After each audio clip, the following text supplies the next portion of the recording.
Everyone, आज हम हिंदी विषय करेंगे। हिंदी विषय में हम करेंगे वर्ण। ठीक है, इसे वर्ण भी बोलते हैं और कभी कभी इसे वर्ण व्यवस्था भी बोलते हैं। वर्ण व्यवस्था, ठीक है। तो वर्ण व्यवस्था क्या होती है? जैसे आप सब लोग जानते हैं हिंदी एक भाषा है ना। जैसे इंग्लिश एक भाषा है और इंग्लिश में जो अल्फ़ाबेट्स होते हैं ABCD, उन ABCD से क्या बनते हैं? लेटर बनते हैं और उन लेटर से फिर सेंटेंसेस बनते हैं। वैसे हिंदी में जो इंग्लिश में अल्फ़ाबेट होते हैं उनको हम हिंदी में क्या बोलते हैं? वर्ण। और यहाँ पर वर्ण क्या होते हैं? ओ आ इ ई, और जो क ख ग घ होते हैं उसको हम क्या बोलते हैं? वर्ण बोलते हैं। ठीक है, तो अगर हम देखें तो भाषा की सबसे जो छोटी इकाई होती है उसे वर्ण कहा जाता है। ठीक है, भाषा की सबसे छोटी इकाई, सबसे छोटी इकाई क्या होती है? क्या है? वर्ण। वर्ण को ध्वनि भी बोलते हैं। ठीक है, ध्वनि। तो भाषा की सबसे छोटी इकाई है वर्ण या ध्वनि। ध्वनि मतलब जैसे हमने बोला ओ, आ, क, तो क्या है? वो ध्वनि है। ठीक है, जब ध्वनि को हम लिखते हैं तो उसको हम वर्ण बोलते हैं। अगर कोई आपसे पूछे भाषा की सबसे छोटी इकाई क्या है तो वह है वर्ण या ध्वनि, दोनों एक ही चीज़ है। अगर हम बोलें भाषा की सबसे बड़ी इकाई क्या है? भाषा की सबसे बड़ी इकाई क्या है? बड़ी इकाई की हम अगर बात करें तो क्या होता है? देखो मैं आपको बताती हूँ। जैसे मैंने लिखा अ, फिर मैंने लिखा अ से अमर, फिर मैंने लिखा अमर घर गया। ठीक है, तो ये जो अ है वो क्या है? वर्ण है। अमर क्या है? शब्द है। और अमर घर गया ये क्या है? वाक्य है। तो भाषा की सबसे बड़ी इकाई क्या होगी? वाक्य। भाषा की सबसे बड़ी इकाई होगी वाक्य। और अगर कोई आपसे पूछे भाषा की सबसे छोटी सार्थक इकाई, सार्थक इकाई जिसका कोई अर्थ निकले, तो क्या होगा वो? अब अगर हम वर्ण को लेंगे, वर्ण का अगर हमने अ बोला तो उसका कोई अर्थ नहीं निकल रहा है, वर्ण से मिलकर के शब्द बनते हैं। तो सार्थक सबसे छोटी जो सार्थक इकाई होगी वो होगा शब्द। क्या होगा? शब्द। ठीक है, जैसे हमने लिखा अ, म, र, ये अ क्या है? वर्ण है, म भी वर्ण है, र भी वर्ण है, और ये सब वर्ण मिलकर के शब्द बने। तो सबसे छोटी भाषा की सबसे छोटी सार्थक इकाई जिसका कोई अर्थ है वह है शब्द। आई होप इतना समझ में आया होगा। तो अब यहाँ से हम बता सकते हैं कि वर्ण की परिभाषा क्या है। वर्ण की परिभाषा क्या है? वर्ण की क्या है? एक तो भाषा की सबसे छोटी इकाई है, और दूसरा हम क्या बोल सकते हैं? वर्ण क्या है? जिसको हम खंडित नहीं कर सकते, जिसको हम तोड़ नहीं सकते। जैसे अ है, या आप क ले लीजिए, ख ले लीजिए, है ना, जो जिससे परिभाषा हो जाएगी यहाँ पे भाषा की जो सबसे छोटी इकाई जिसे हम खंडों में, जिसे हम खंडित नहीं कर सकते, जिसे हम तोड़ नहीं सकते, उसे हम वर्ण बोलेंगे। जिसे खंडित नहीं किया जा सकता, खंडित नहीं किया जा सकता, जिसे खंडित नहीं किया जा सकता है उसे हम बोलेंगे वर्ण। ठीक है, आई होप इतना आपको समझ में आया होगा।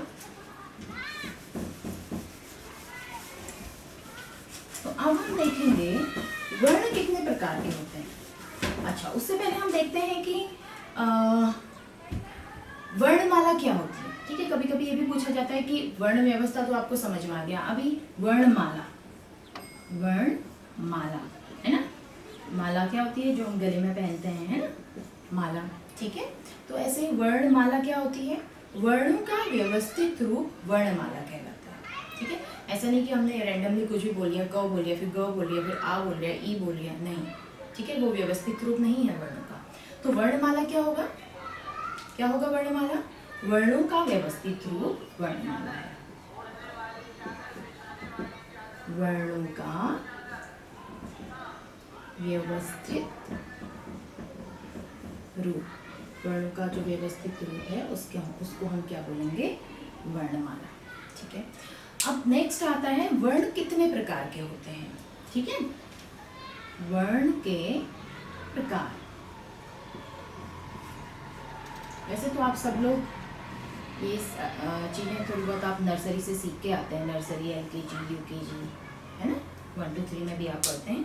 लेकिन ये चीज़ें क्लियर होना ज़रूरी है। जब आप हिंदी भाषा सीखते हो, व्याकरण सीखते हो या कोई पाठ पढ़ रहे हो, तो अगर आपको ये वर्ण व्यवस्था, वर्णमाला और वर्णों के कितने प्रकार होते हैं, ये चीज़ें क्लियर हैं आपको, तो आपको पढ़ने में ये चीज़ें, हिंदी भाषा आपको और अच्छे से समझ में आएगी और आपको बहुत इंटरेस्ट आएगा हिंदी सीखने में। ठीक है, तो वर्ण के प्रकार क्या होते हैं? वर्ण के 2 प्रकार होते हैं, आप सबने सुना ही होगा, स्वर और दूसरा होता है व्यंजन। ठीक है, स्वर में क्या आते हैं? ओ आ ई ई, और व्यंजन में क्या आते हैं? क ख ग घ। तो वैसे तो अगर स्वर की बात किया जाए तो स्वर 11 होते हैं। ठीक है, लेकिन कुल स्वरों की बात की जाए तो कुल स्वर कितने होते हैं? कुल स्वर होते हैं 13। ठीक है, ये मैं आपको आगे बताऊंगी। ठीक है, तो इतना समझ लो, वर्ण 2 प्रकार के होते हैं, स्वर और व्यंजन।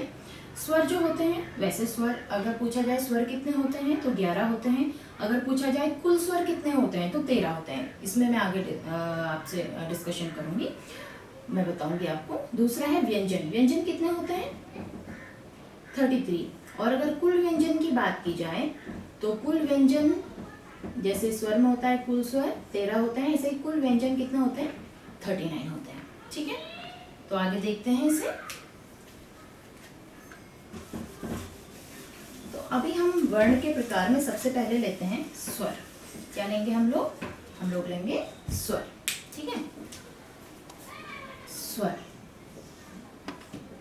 तो स्वर को लिखने का अलग अलग तरीका, हम क्या लिखते हैं? ओ आ ई उ ऊ। लेकिन मैं बताती हूँ स्वर को मैं किस तरीके से लिखती हूँ और चीज़ें कैसे क्लियर होती हैं, मैं आपको बताना चाहूँगी। ठीक है, तो सबसे पहले अ, फिर आ, उसके नीचे लिख लो, फिर ई। छोटी ही है ना ये, तो हम इसको थोड़ा बोलते हैं ई, जल्दी से हम इसको फिनिश कर देते हैं। फिर है बड़ी ई, फिर आता है उ, फिर आता है बड़ा ऊ, फिर आता है, बहुत सारे लोग इसके बाद ए लिखते हैं, ए नहीं, इसके पहले क्या आता है? री। री से ऋषि। फिर आता है ए से एड़ी। फिर आता है आई से ऐनक। फिर आता है ओ से ओखली। और फिर आता है औ से औरत। ठीक है, ओ आ ई उ ऊ री ए ऐ ओ औ, है ना। तो ये कितने हो गए? अगर हम इन्हें काउंट करें तो कितने हो गए बताइए? 1 2 3 4 5 6 7 8 9 10 11। जैसे कि मैंने आपको बताया स्वर 11 होते हैं। ठीक है, अब अगर आप इसको अ बोलते हैं तो अ शुरू में भी अ है और लास्ट में भी अ है, इसके पीछे कोई और अलग से कुछ अलग नहीं सुनाई दे रहा है। अ तो अ ही समझ में आ रहा है। ठीक है, ऐसे ही आ ई उ ऊ री ए ऐ ओ औ। तो 11 स्वर हो गए। ठीक है, तो यहाँ से हम स्वर की परिभाषा क्या ले सकते हैं? क्या होगी स्वर की परिभाषा? स्वर ऐसे वर्ण हैं जो स्वतंत्र रूप से बोले जाते हैं, जो खुद में स्वतंत्र होते हैं। स्वर ऐसे वर्ण हैं जो स्वतंत्र होते हैं, स्वतंत्र होते हैं। ठीक है, इन्हें किसी और की जरूरत नहीं होती है खुद को बताने के लिए। ठीक है, तो ये स्वर हो गए। लेकिन अभी आपने बचपन में अ क ख स्वर सीखे होंगे तो आपने इसके साथ में अंग अह भी सीखा है ना। मैं इसको ब्रैकेट में कर लेती हूँ। ये आपके हैं 11 स्वर। अब यहाँ पे जगह नहीं है तो मैं नीचे लिख लेती हूँ। ठीक है, यहाँ पे अंग अह। तो मैंने आपको परिभाषा बताई कि स्वर ऐसे वर्ण हैं जो स्वतंत्र होते हैं, जो स्वतंत्र रूप से बोले जाते हैं। लेकिन क्या अंग और अह स्वतंत्र हैं? नहीं है। जब हम अंग बोल रहे हैं तो इसमें अ है, अ के ऊपर हमने बिंदी लगा दी तब ये अंग बना है। ये खुद में स्वतंत्र नहीं है, इसको अंग बनाने के लिए अ की जरूरत हुई है। ऐसे ही अह में भी अ है और पीछे हमने 2 बिंदियां लगाई हैं। तो ये वैसे तो स्वर में काउंट नहीं होते हैं, ठीक है। इनको हम बोलते हैं अयोगवाह। क्या बोला जाता है इनको? इन्हें बोला जाता है अयोगवाह, अयोगवाह, ठीक है, अयोगवाह। अंग अह दोनों ही अयोगवाह है। ये प्रश्न भी बहुत बार पूछा जाता है। दूसरा है, अब अकेले में क्या बोलते हैं? अंग को हम बोलते हैं अनुस्वार। क्या बोला जाता है? अगर इसको हम देखें तो इसको बोला जाता है अनुस्वार। अ के ऊपर एक बिंदी है अंग, अंग हम इसे बोलते हैं और इसे कहते हैं अंग को अनुस्वार। और दूसरा ये अह, इसमें क्या है? ये पीछे जो 2 बिंदी है इसको विसर्ग बोलते हैं, इसलिए हम इसको क्या बोलते हैं? विसर्ग, ठीक है। तो 11 तो ये थे और 2 इसमें और काउंट हो गए अंग और अह। तो ये स्वर कितने हो गए यहाँ पर? अगर हम कुल स्वर की बात करें तो कुल स्वर आपके हो गए 13, ठीक है।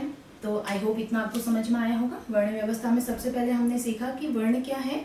भाषा की सबसे छोटी इकाई वर्ण होती है।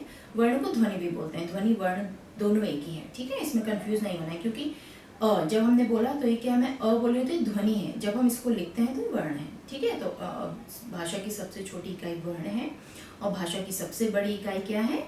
वाक्य है। और अगर हम बोले भाषा की सबसे छोटी सार्थक इकाई तो शब्द होता है, ठीक है। शब्द क्या होते हैं? जिसका अपना अर्थ होता है, ठीक है। फिर हमने बोला कि वर्णमाला क्या होती है ना?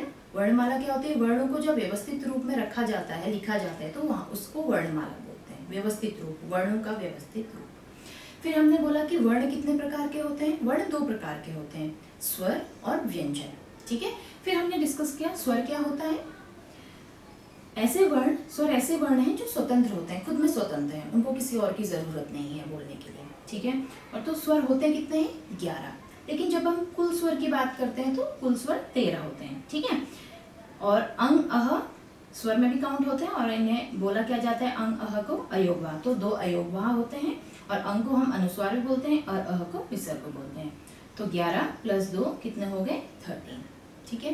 तो आई होप आपको इस स्वर समझ में आया होगा। अब हम जब नेक्स्ट क्लास पढ़ेंगे तो मैं उसमें आपको व्यंजन के बारे में बताऊंगी कि व्यंजन क्या होते हैं, कितने प्रकार के होते हैं और कैसे हम उनको वर्गों में और श्रेणियों में क्रमबद्ध रूप से लिखते हैं। Thank you.